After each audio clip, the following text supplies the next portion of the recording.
যে কোনো প্রয়োজনে চোখ বন্ধ করে একটি আয়াত পড়ুন, সাথে সাথে আল্লাহর গায়েবী সাহায্য আসবে। আপনি একিনের সাথে যদি আমল করতে পারেন অবশ্যই সাহায্য আসবে।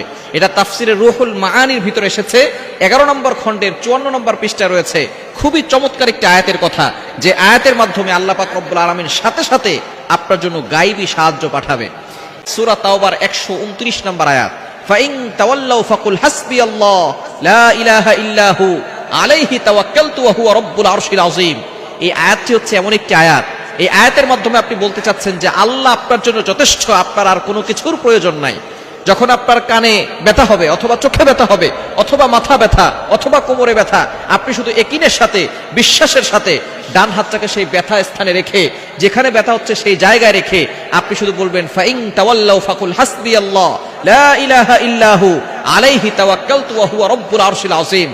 ইয়াকিনের সাথে যদি আপনি আমল করতে পারেন অবশ্যই অবশ্যই আল্লাহ আপনাকে শিফা দান করবেন, এবং আপনি বিপদে আল্লাহর কাছ থেকে সাহায্য পাবেন, গায়েবীভাবে আপনার কাছে সাহায্য আসবে। এজন্য বিপদে পড়লে হতাশ হয়ে যাবেন না, আল্লাহর উপরে ভরসা রাখবেন। যে কোনো প্রয়োজনে, যে কোনো বিপদে আপনি সূরা তাওবার 129 নম্বর আয়াত সর্বশেষ আয়াতের আমলটি করতে পারেন।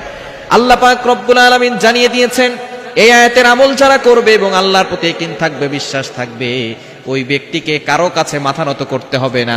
আল্লাহ পাক রব্বুল আলামিন সব জায়গায় বিপদ থেকে তাকে উদ্ধার করে দিবেন।